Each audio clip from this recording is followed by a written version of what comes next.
August, the Elvis Presley fan club takes several hundred of its members on a superb memorial tour to the USA.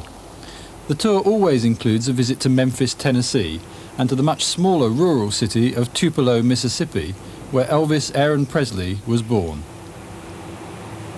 Tupelo, the seat of Lee County, lies 104 miles southeast of Memphis. Two railroads pass through the city, the Illinois Central and Gulf Railroad and the Burlington Northern Railroad. The once poor region is today a thriving community with prospering industry, but the people still retain their southern hospitality and visitors are assured of a warm welcome. So come aboard for this special Elvis tour. Elvis's birthplace, the humble dwelling that's become Tupelo's greatest tourist attraction. The two-room wooden house on Old Saltillo Road in East Tupelo was built in 1934 by Vernon Presley, his father, and his brother Vesta. Vernon was 17 when he married Gladys Smith in 1933. Gladys was 4 years older and lived in nearby Berry Street. When Gladys found she was pregnant in the summer of 1934, Vernon asked his employer, Orville S. Bean, for a loan to buy timber to build a house. Bean, a dairy farmer, then rented the house to Vernon. On January the 8th, 1935, Gladys Presley knew her time had come. A baby boy was born at 4:05 a.m, but was stillborn. 30 minutes later, a second child was safely delivered by Dr. William Hunt. He was named Elvis Aaron, and he was destined one day to become the most famous entertainer in the world. The stillborn twin, named Jessie Garin in the local fashion of rhyming names, was buried next day in Priceville Cemetery, about a mile to the east. The Presleys lived in their modest home during the first years of Elvis's life. They had to live hand in hand with poverty, plus the harsh extremes of the Mississippi weather. But one thing they had plenty of was love. Love of each other and love of God. The humble little birthplace is a culture shock, especially after seeing the splendour of Elvis's Graceland mansion in Memphis. There were no luxuries like air conditioning and indoor plumbing. Life in such a dwelling in the depression-hit 1930s can't have been easy. The birthplace was restored by the ladies of the East Heights Garden Club in the early 1970s and was opened to the public on the 1st of June 1971. The furnishings aren't the original, of course, but are similar to what the Presleys would have had.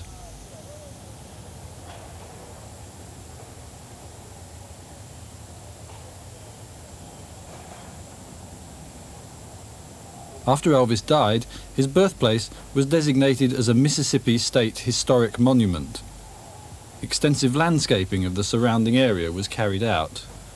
The old Saltillo Road became Elvis Presley Drive, and the area around the birthplace is now known as Presley Heights. Fans come from all over the world to visit the tiny house where the king of rock and roll was born.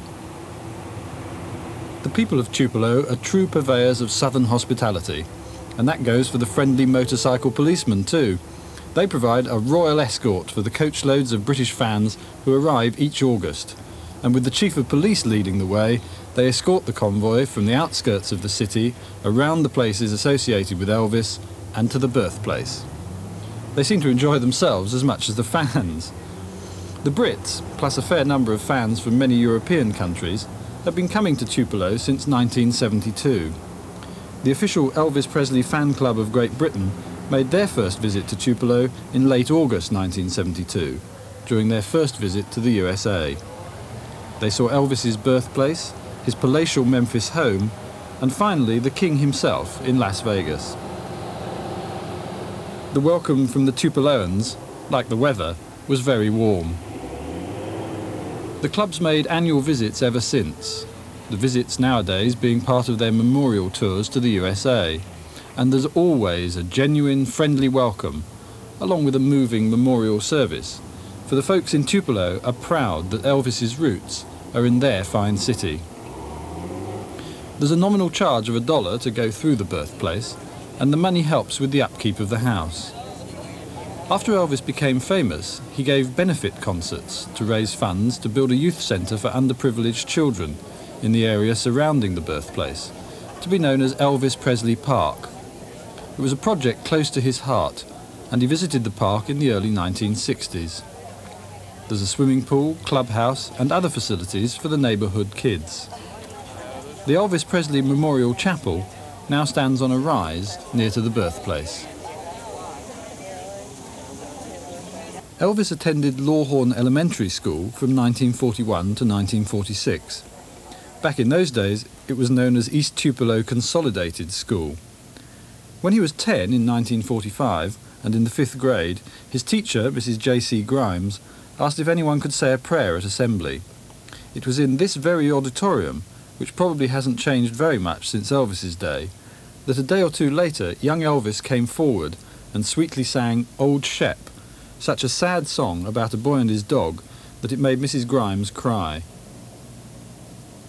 She told the principal, Mr. J.D. Cole, and he decided to enter Elvis into the talent contest at the forthcoming Mississippi-Alabama State Fair and Dairy Show in Tupelo. After he became famous, Elvis paid at least one visit back to his old school and his old teacher. In September 1946, Elvis started in the 6th grade at Milam Junior High School. His family had moved from East Tupelo into the area of Tupelo known as Shake Rag. It was around this time that he got his first guitar. He used to take it to school with him and play for anyone who'd listen. One time he sang with a band at a school dance. In 1948, the Presleys made plans to move to Memphis, Tennessee. On his last day at school, his teacher let Elvis sing Leaf on a Tree before saying goodbye to his classmates. This is the marker placed close to Elvis's birthplace by the Mississippi State Historical Commission. It was unveiled on the 8th of January 1978. It's a favourite place for fans to have their photograph taken. You'll recognise the handsome features of Rick Nelson. He visited the birthplace during the British Club's stay in Tupelo in August 1984 and mingled with the fans. Rick, or Ricky as he was known back then, had many hits in the late 50s and early 60s. Great songs like Hello Mary Lou, Believe What You Say, My Bucket's Got a Hole in It, and It's Late. Playing a mean guitar on all of these rock classics was the legendary James Burton, who of course joined Elvis's band in 1969.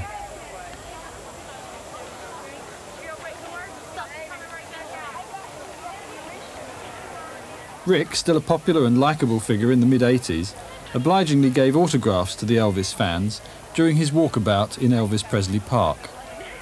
Elvis and Rick knew and respected each other back in the early days, and Elvis paid Nelson the compliment of including one of his rock standards, My Babe, in his concerts when he began performing again in Las Vegas in 1969. The reason for Rick's visit to Tupelo was to perform in a benefit concert at the Ramada Inn Convention Center, together with his group, the Stone Canyon Band. You may recall their 1970s hit, Garden Party. Sadly, this great talent was lost to the entertainment world less than 18 months later. Rick Nelson died in a plane crash on New Year's Eve 1985, whilst on his way to Dallas.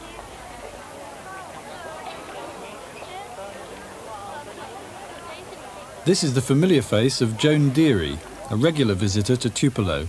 She still continues to visit, although no longer working for RCA.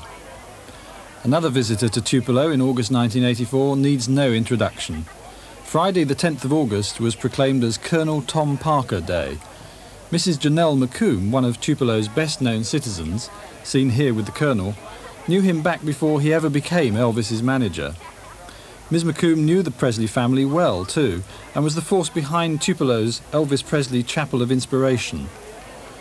During the banquet at the Hilton on the 10th of August, Elvis Presley Travel Service boss David Wade, in Todd Slaughter's absence, made a presentation to the Colonel of a fine English crystal decanter and put on record the British Club's appreciation of all he'd done in promoting Elvis. Colonel Parker, plus his minders, met the fans and gave autographs at a walkabout in Elvis Presley Park during the weekend following the banquet.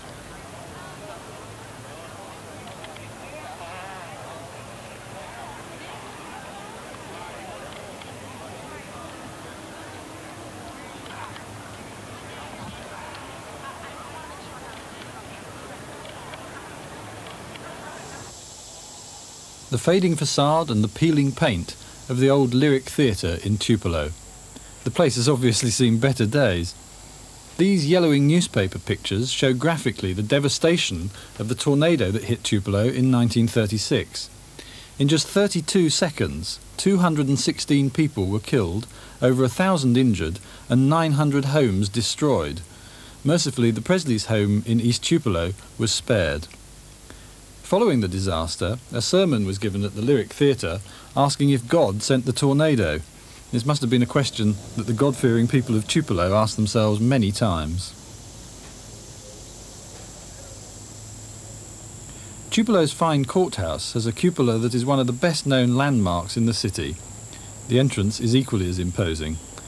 The story goes that while Elvis was attending Milam Junior High School, he'd go and sit under the shady magnolia trees at the courthouse and play his guitar and sing.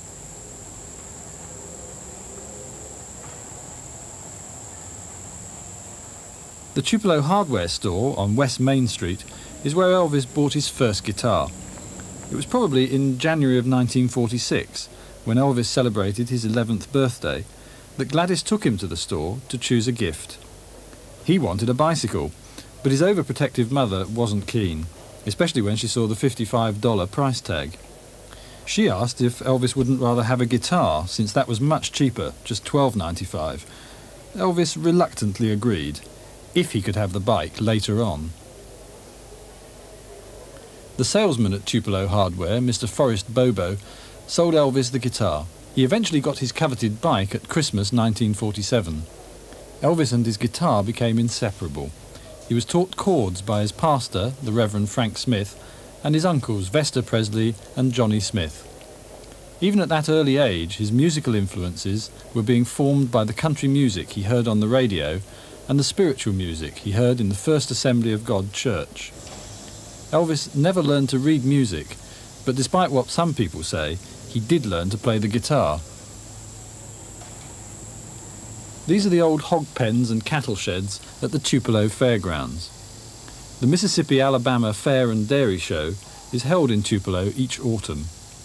In October 1945, when he was 10, Elvis was entered by his school principal in the Children's Day Talent Contest. He stood on a chair to reach the microphone and sang Old Shep unaccompanied. He won second prize, $5 and free admission to all the rides and attractions.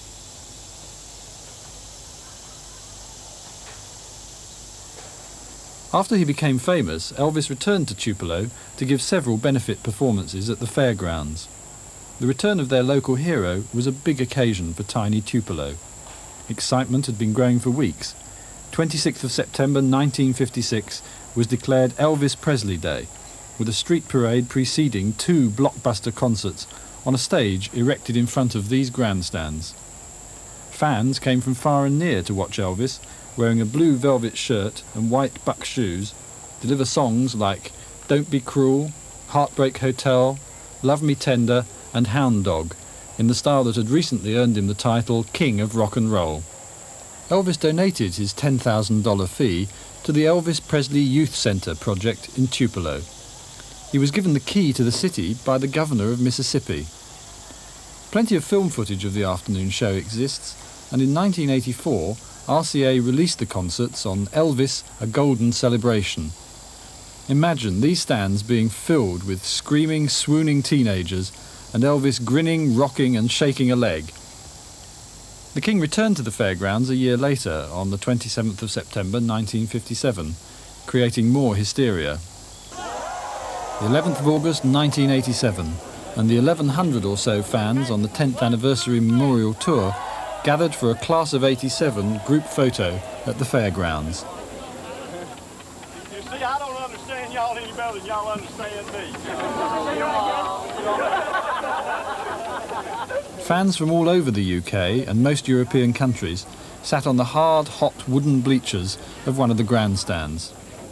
Our revered leader, Mr. Todd Slaughter, was dressed appropriately for the occasion in a headmaster's cap and gown, to the amusement of all.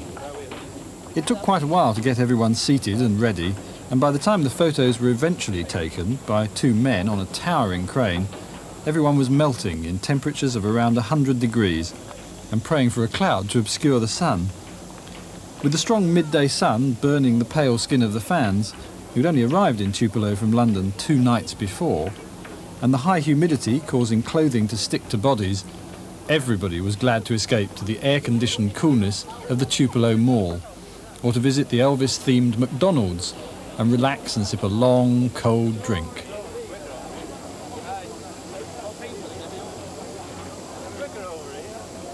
The previous day, the 10th of August, was Fan Appreciation Day in Tupelo, and the Elvis Country Fan Club had unveiled a plaque detailing Elvis's appearances at the fairground.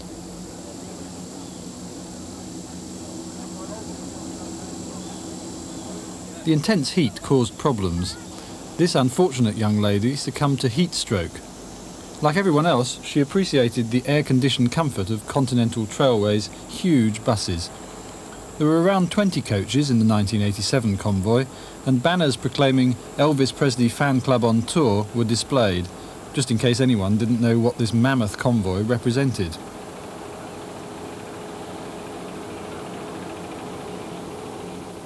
A sign denoting Elvis Presley Grandstand was also unveiled on the 10th of August 1987.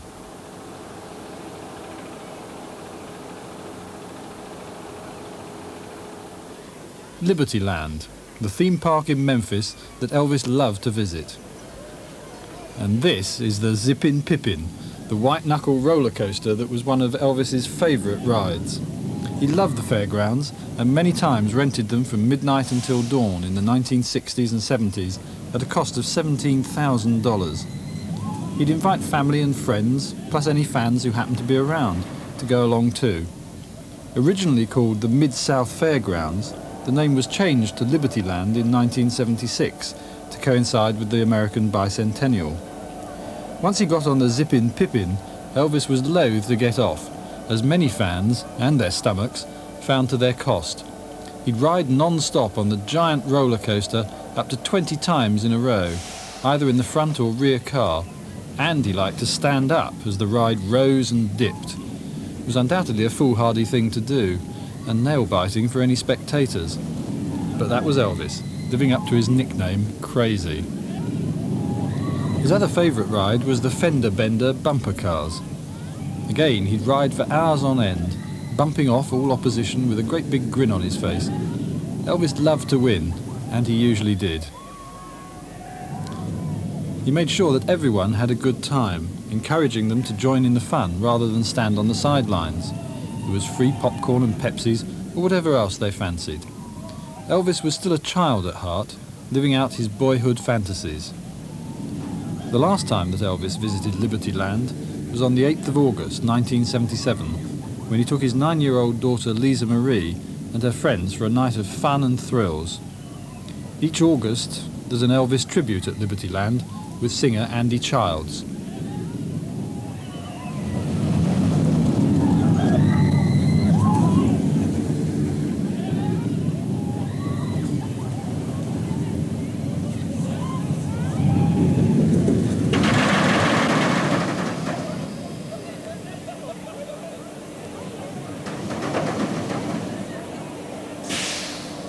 Elvis appeared in his first big show, a country jamboree headlined by Slim Whitman, at Memphis's Overton Park Shell Auditorium on the 30th of July 1954.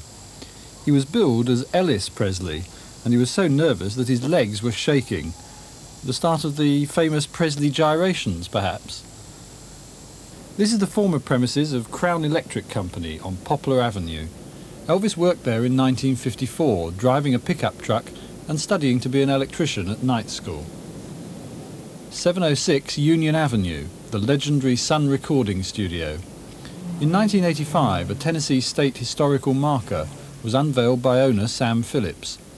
The studio has been carefully restored to give it atmosphere and an authentic feel of what it must have been like in the mid-50s, when Elvis made his first recordings here.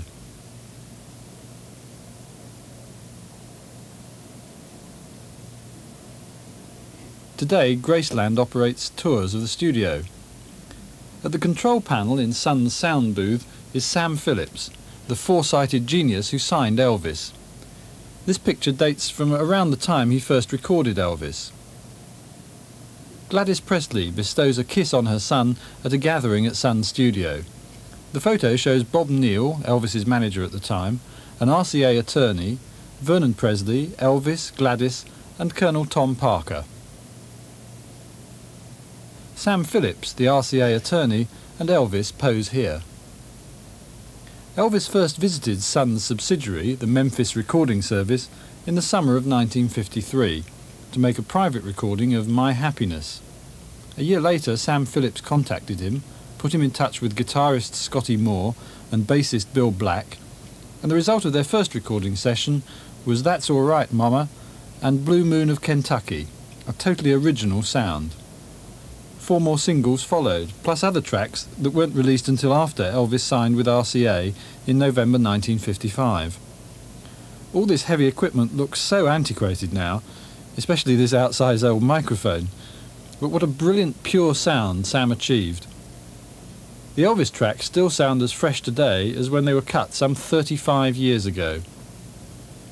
Elvis revisited Sun in December 1956, when the famous $1 Million Quartet session took place, with other Sun artists Carl Perkins, Johnny Cash and Jerry Lee Lewis joining Elvis to sing mostly gospel songs.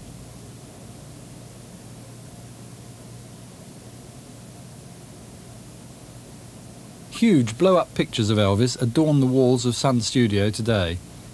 You hear the Elvis story told and listen to some of the innovative tracks he cut here when you take a tour of the studio. The studio is still in use today. U2 have recorded here.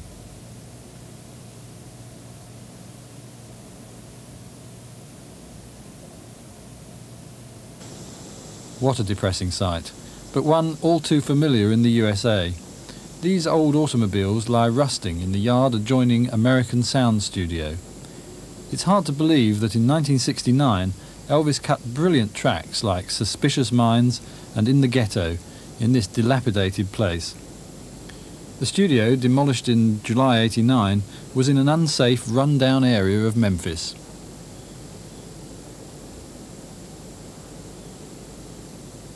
On Beale Street is Lansky's famous men's outfitters store. Clothiers to the King, they call themselves. The sign mentions the rare photos of Elvis that are displayed in the store. Lansky's famous Memphis mural. This photo dates from about 1962 and shows Elvis trying on an outfit attended by Mr. Lansky, who knew him well. Lansky's cater mainly for big and tall men and is one of Memphis's best-known shops. As a teenager, Elvis used to window shop here, and after he became famous, he bought many of his colourful clothes from Lansky's, becoming their best-known customer.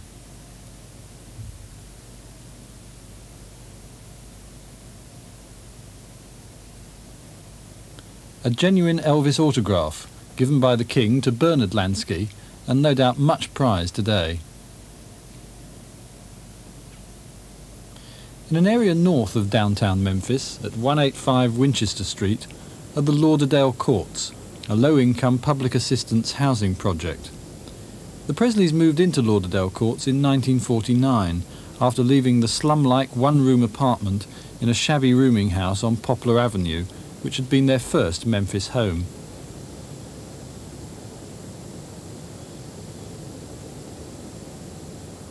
'50s Elvis outside Lauderdale Courts in his ROTC uniform. Nowadays, this part of Memphis is a poverty-stricken black area, and it's not a safe place to venture on your own. Many taxi drivers won't even go into the area. The fan club's coach tour is probably the best way to get a glimpse of Lauderdale Courts.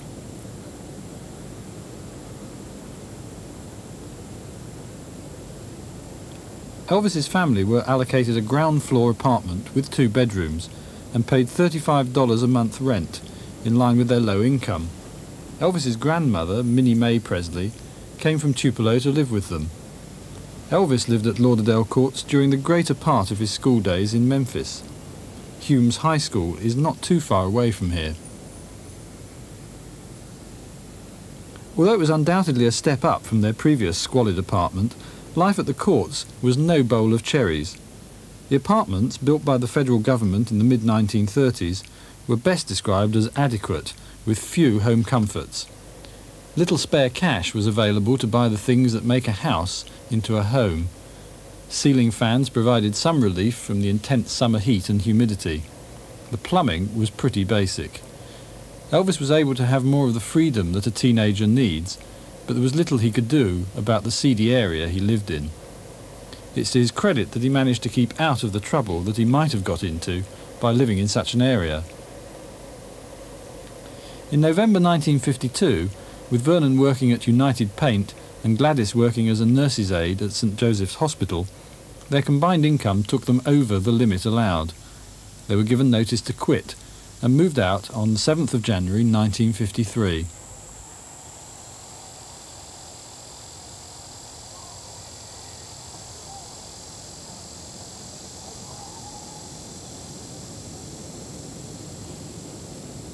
The Playhouse may be a name unfamiliar to Elvis fans, but this theatre used to be known as the Memphian.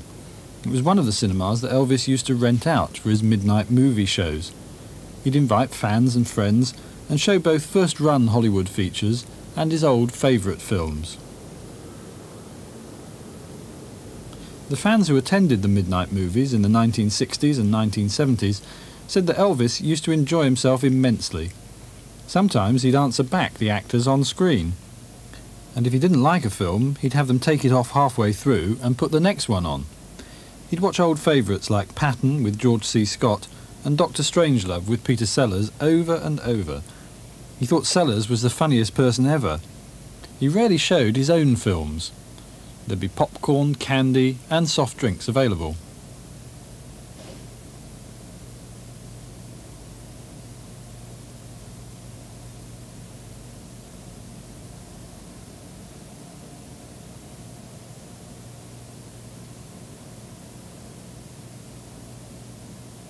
Some of the seats had name plaques on the armrests.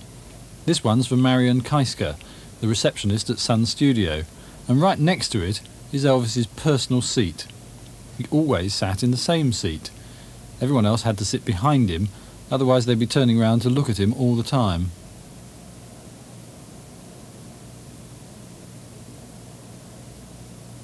The movie shows usually lasted until dawn.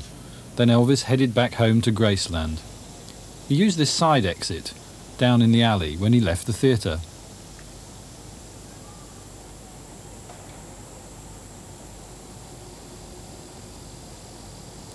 The Hollywood-style premiere of This Is Elvis was held at the Memphian on April the 3rd, 1981, and a few years later the name was changed to the Playhouse. From Memphis to Hollywood. This huge sign on the hillside above Hollywood Boulevard is one of the film capital's best-known landmarks. Elvis's first movie in 1956 was Love Me Tender. He made 31 scripted movies in all, the final one being Change of Habit in 1969. Many of his films were lightweight musicals, and his best acting performance and his own personal favourite film was King Creole in 1958.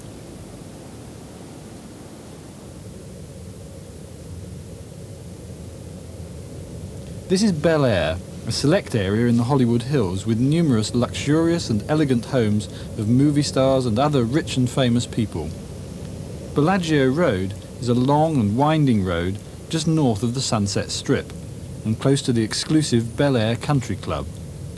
Elvis rented a large Mediterranean-style house at 1059 Bellagio Road around the beginning of 1962, whilst he was still in Hollywood finishing work on Kid Galahad. The house had a red-tiled roof, curved white walls, balconies, shutters at the windows, and was up a long driveway. It was shielded from the roadway, and the ever-present fans, by hedges and thick shrubbery.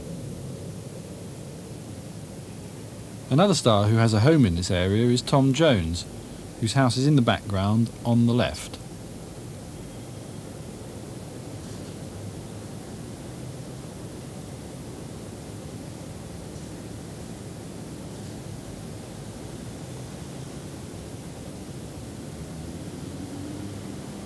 The first house that Elvis ever bought in California was at 1174 Hillcrest Road. in the exclusive Truesdale Estates area of Beverly Hills. It cost him $400,000. He and Priscilla moved in a few months after they were married. The house is multi-levelled in French Regency style, with a guest house and pool, and sits on the topmost slope of a mountain overlooking Los Angeles. There are many photos of Elvis taken in the driveway or at the gates of this house, showing him with fans like Sue Weigert.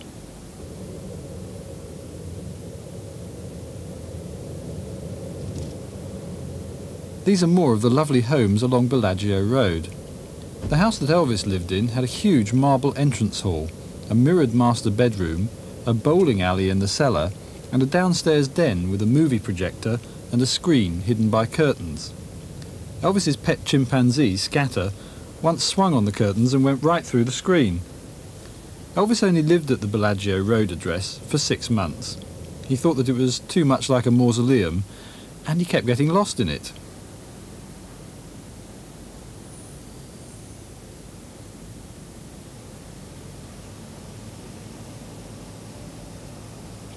Rocker Place in Bel Air is located high in the hills, just off the Stone Canyon Road.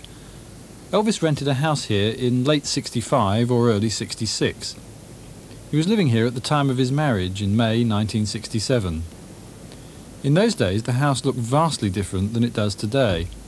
Then, it was a low, one-storey, rather plain, modern ranch-style house, nestling in scrubby mountainside. On one side of the house was a large patio and swimming pool. The pool area hasn't changed a great deal. The stone urns that Elvis had painted an electric blue are still here, but are back to their original natural colour. The house has now been remodelled into a 2-storey English Tudor-style home, and a cantilevered tennis court has been built out on the mountainside.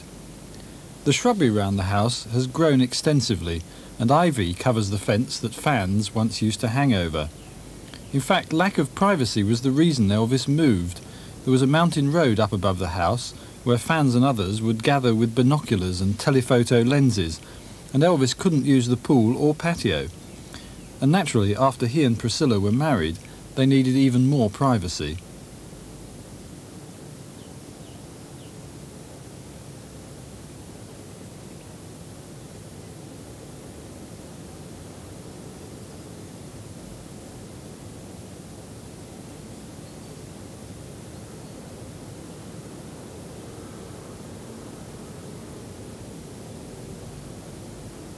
Perugia Way in Bel Air, which crosses Bellagio Road, is where Elvis rented his first Hollywood home in late 1960. He'd stayed in a suite at the Beverly Wilshire Hotel up until then. Elvis and his friends lived at Perugia Way until late 1965. It was ideal since it was built in a semicircle and everyone had their own room. Elvis moved out in 1962 to the Bellagio Road house, then 6 months later moved back. The house had pinball machines, pool table, jukebox and several TVs.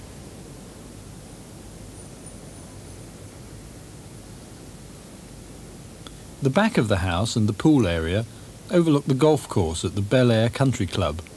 There are stories of Elvis and his friends buying BB guns, throwing flashbulbs into the pool and shooting at them. And one time Elvis rode his Harley Davidson into the living room. His co-star in Viva Las Vegas, Anne Margaret, used to visit Elvis here in 1963. And this is the house where, in August 1965, the famous meeting took place between Elvis and the Beatles. Elvis often let his fans visit and share in the evening's fun, which usually amounted to watching television, shooting pool, listening to records, or just chatting. There were always soft drinks, pizzas, and hamburgers available. The neighbours didn't like all the fans hanging around, or Scatter, or Elvis and his friends all riding their motorbikes, and often called the police.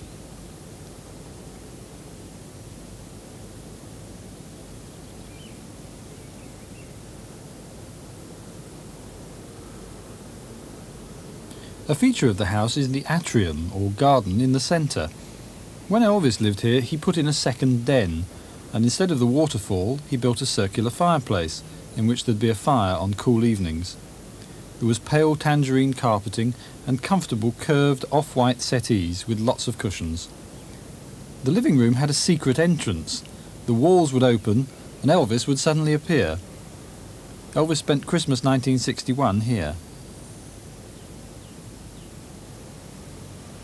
This rare film of the Perugia Way house has a special significance. In 1988, the house was demolished to make way for a huge mansion.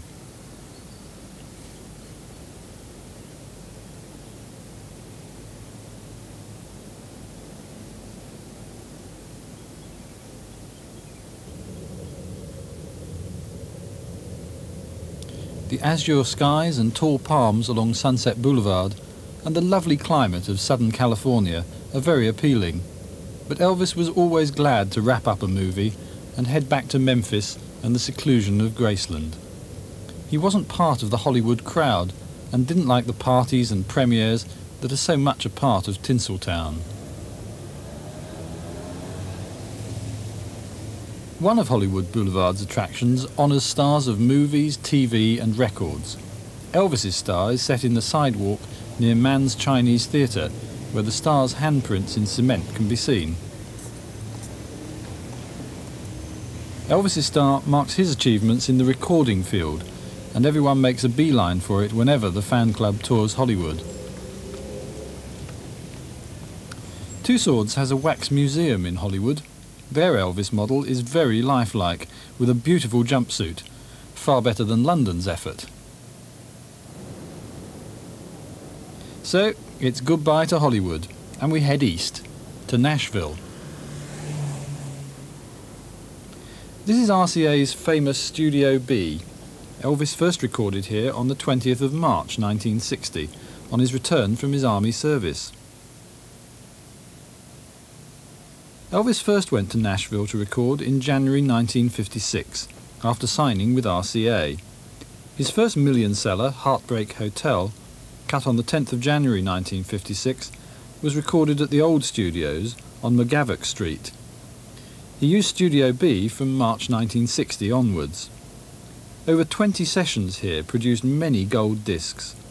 Amongst the Nashville million sellers were It's Now or Never, Are You Lonesome Tonight, Devil in Disguise, I've Lost You, Surrender, his latest Flame, and Good Luck Charm. Some of his finest work on the religious albums His Hand in Mine and How Great Thou Art was recorded here, plus seasonal music and outstanding album tracks like Reconsider Baby, I Met Her Today, Tomorrow's a Long Time, Stranger in the Crowd, and I'll Remember You.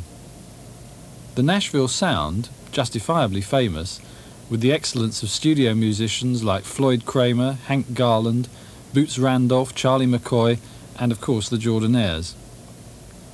Elvis's producers were Bill Porter and Felton Jarvis, and he often warmed up with gospel jams and liked to get the right atmosphere.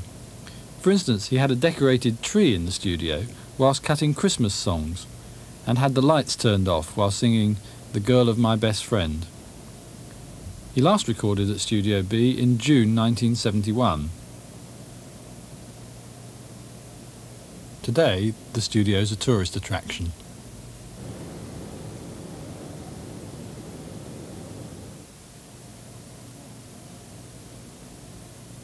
These gold-plated discs are part of the customised interior decor of a unique vehicle, Elvis's gold Cadillac limousine, on display at Nashville's Country Music Hall of Fame. The car, a 1960 Cadillac Fleetwood Series 75, was personalised by Hollywood's King of the Custom, George Barris, at his custom shop in Van Nuys, California. The interior of the car is the ultimate in luxury and opulence. The gold-plated fittings include a refrigerator, a shoe buffer, an entertainment console with RCA record player and swivel TV, a tape deck, a vanity case with gold electric razor and hair clipper, and a dual gold flake telephone set into the rear seat armrest. Gold lame curtains cover the windows and the rear seats designed for comfort. A guitar-shaped plaque carries Elvis's engraved signature.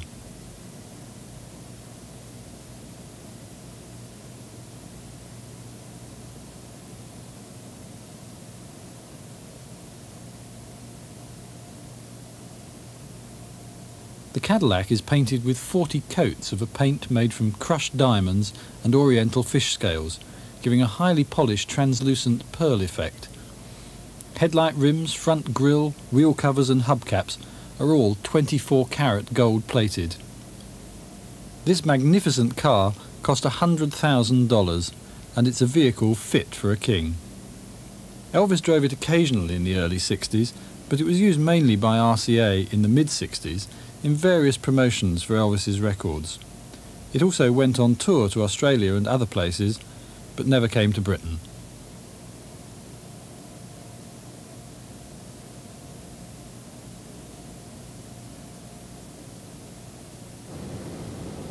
Memphis's beautiful Hernando de Soto Bridge was built in the early 70s.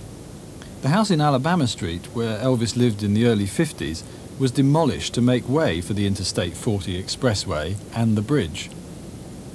An aerial view of downtown Memphis's skyline and Main Street, which is now the pedestrianised Mid-America Mall.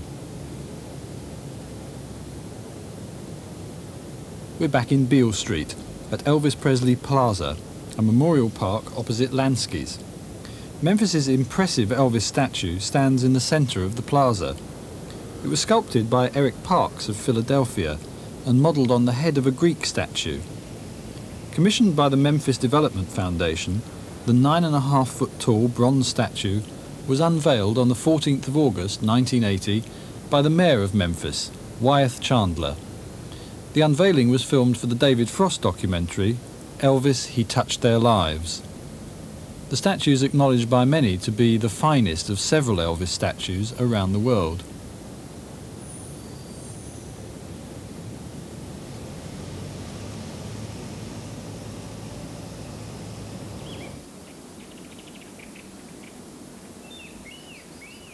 Wild in the country, just across the state line from Tennessee and about 15 minutes' drive from Graceland, is the 163-acre Circle G Ranch, which Elvis bought in 1967 for $300,000.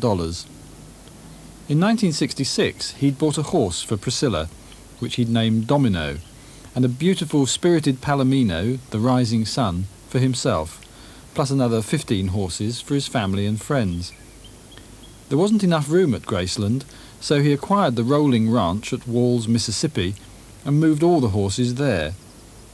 There were already over 100 head of Santa Gertrudis cattle on the ranch. Elvis and Priscilla spent part of their honeymoon in a trailer on the ranch in May 1967. In 1968, whilst Elvis and Priscilla were riding at the ranch, she lost a valuable ring, and it was never found. There's a large, tranquil lake on the property, spanned by a bridge, under which numerous birds, probably swifts, find safe nesting sites in which to raise their young. An imposing feature on the property is the tall white cross close by the lake, which looks impressive when illuminated at night. Elvis sold the Circle G in 1969 for over $400,000.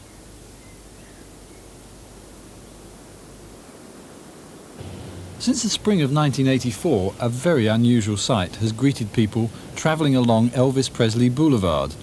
Elvis's huge and beautiful Corvair 88 jet plane, the Lisa Marie, call sign Hound Dog 1, is parked close by the highway almost opposite Graceland. On its tail it proudly bears Elvis's TCB logo.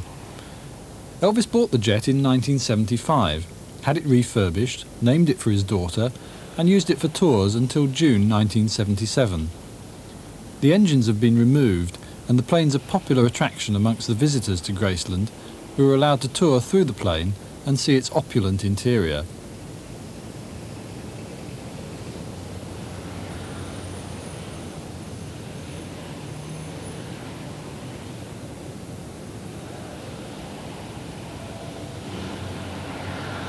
We're looking at the Lisa Marie through Graceland's famous Music Gates, across the multi-lane Elvis Presley Boulevard. The gates, which Elvis had installed in 1957, are electronically operated from the guard hut.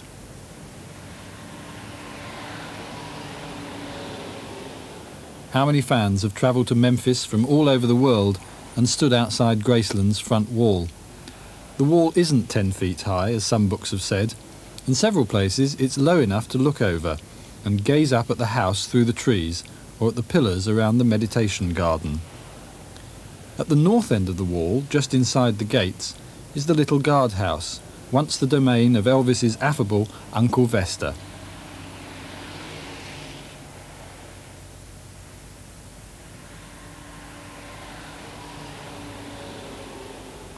Whilst Elvis was alive, there was little or no graffiti to be seen on Graceland's front wall.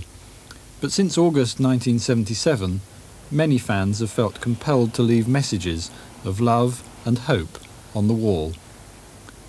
When you walk alongside the long fieldstone wall and read these messages, you'll find that they're written and usually signed and dated by fans from every corner of the world and every state of the USA.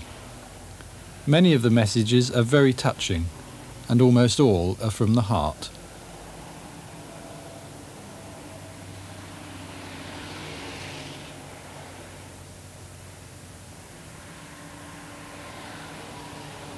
Not every fan writes on the wall, of course.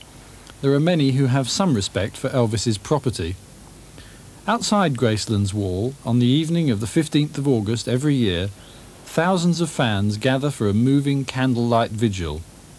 They light their candles from a torch lit from the eternal flame at Elvis's grave and walk solemnly up to the meditation garden.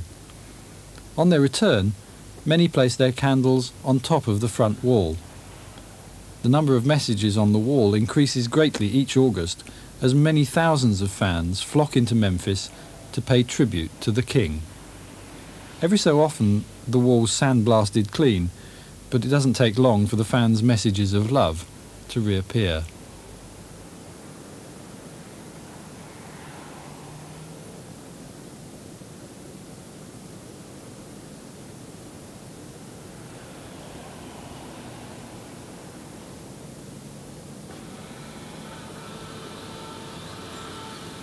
The Graceland gates swing open.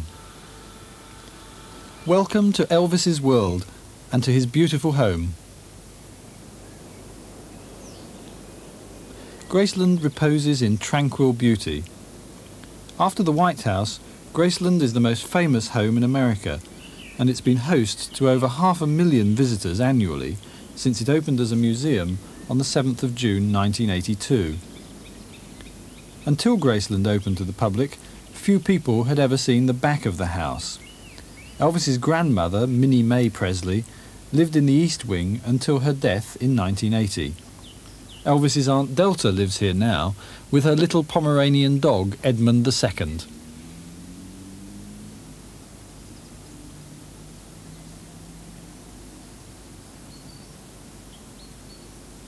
A peaceful view from the paddock.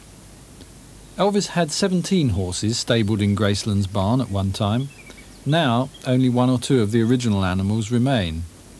Elvis's favourite, the much-loved Rising Sun, died in 1986 and lies at rest here in the pasture. In 1988, Graceland acquired a new young Palomino called Sun's Reflection.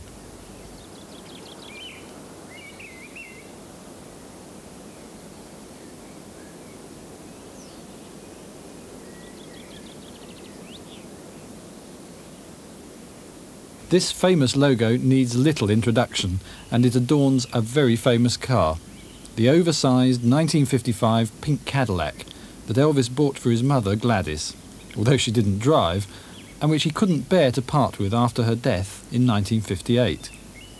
It was last driven in April 1981, when it took part in the Hollywood-style premiere of This Is Elvis at the Memphian Theatre. Since June 1982, the pink Cadillac has been a popular attraction at Graceland and now resides in the new car museum. Elvis loved motorcycles. One of the first things he bought after he became famous in 1956 was a powerful Harley Davidson. This special 1976 bicentennial model is possibly the last Harley Davidson he ever bought. It only has 363 miles on the clock. Elvis loved to put on his motorcycle leathers and helmet and ride around the deserted Memphis streets under cover of darkness. Fans often got to meet him and get a photo or autograph when he stopped to fill up at Vickers service station, a little way from Graceland. This Harley-Davidson, along with the pink Cadillac and his other vehicles, was also put on show in a new museum which opened opposite Graceland in the summer of '89.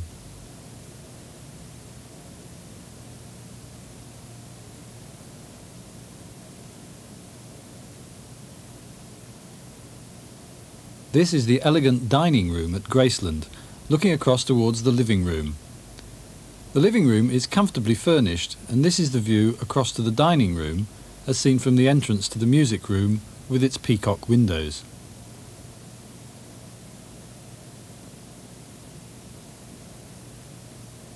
Sometimes there were a dozen people seated at the oval dining room table, with Elvis at its head. The luxurious settee in the living room is 15 feet long and was specially made for Elvis. A portrait of the King in 1957, the year he bought Graceland, hangs in the living room. The decor downstairs at Graceland is very unusual and distinctive. The TV room has a mirrored ceiling and comfortable deep blue settees to relax on. Elvis collected statues of monkeys. The house has several of them. He also liked to watch 3 games of football at the same time. Also in the TV wall is a record player.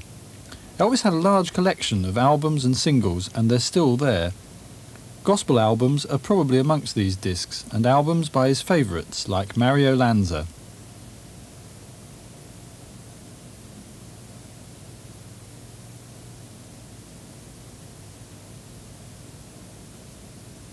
Across the hallway from the TV room is the equally unique pool room. Elvis was a skilled pool player, and he installed this table in 1957. And this tear, the tour guides tell you, was made by one of Elvis's friends. Elvis spent countless hours down in the pool room playing against his friends and usually winning. A beautiful Tiffany lamp hangs above the pool table. The room has a very warm and cosy feel to it. Both the walls and the ceiling are covered in a colourful fabric, 750 yards of it.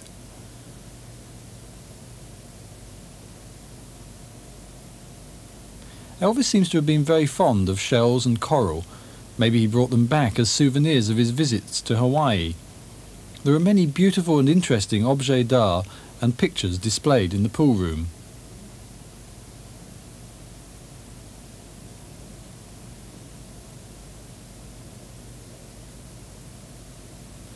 The most unique room of all at Graceland is the Jungle Den.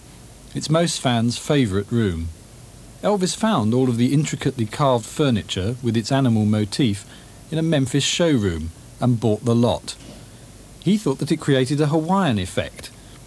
This oversized chair was his favourite. He loved the Jungle Room.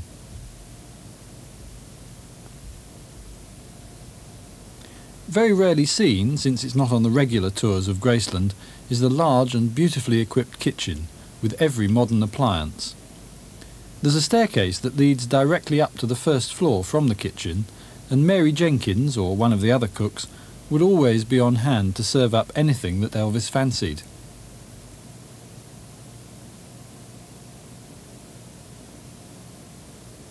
Every visitor to Graceland can't help but be fascinated by the trophy room, housed in a large separate building adjoining the house. The Hall of Gold is unique, and no one can fail to be impressed by row after row of gleaming gold, silver and platinum awards, literally hundreds of them, and new ones are still being added as Elvis's records continue to sell in great quantities all over the world. His total sales passed 1 billion several years ago, and nobody else even comes close to that figure, and probably never will. That is why he's called the King. Even the most cynical tourist, the sort of person who'll readily criticise Elvis's taste in decor inside the Graceland mansion, can only gaze in awe at this display. It says it all. The awards on display are not only from the USA, of course. They're from all over the world. Japan, France, West Germany, Norway, Britain, Canada, Holland, Sweden, Australia. The list goes on.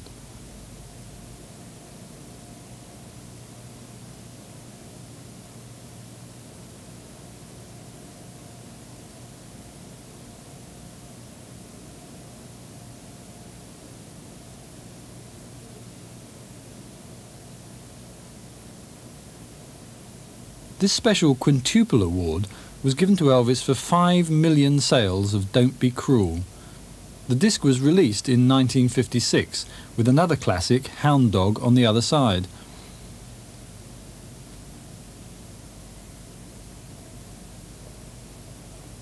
Elvis's biggest selling single was It's Now or Never in 1960. There were awards from many countries in the Hall of Gold for this disc, including one from Great Britain. It sold 1 million in 6.5 weeks, topped the charts for 9 weeks, and gave Elvis his first British gold disc. In 1968, Elvis made his television comeback in a memorable special, and the black leather suit he wore still evokes great emotion. Earthy, streetwise, and very, very sexy. On this rack of jumpsuits are the blue Tiffany suit from 1972 and the caped fringed white suit from 1970. This, of course, is the fringed beaded jumpsuit from That's the Way It Is. The Memphis 74 suit, sneakers, slippers, boots, and the blue and white shoes that Elvis wore in the Steve Allen Show in 1956. More fancy boots.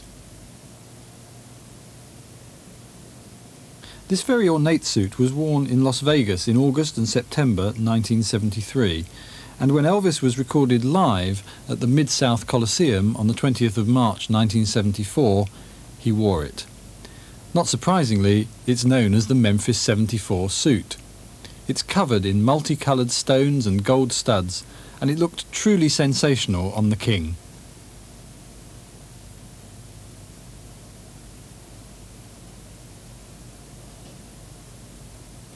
The Red Flower suit, a rare black suit from 1973, the ornately embroidered Gypsy Alpine suit from 1975, and 74's Dragon suit are amongst more of Elvis's colourful stagewear on show in the main hall of the trophy room. These close-ups of the jumpsuit legs show how intricate the stone and stud settings were, and the fine embroidery. And right at the end is the Tiger suit.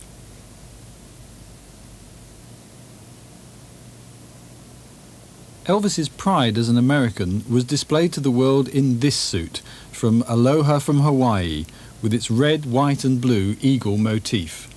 Surely the most famous suit in the world, worn by the most famous American in the world, Elvis.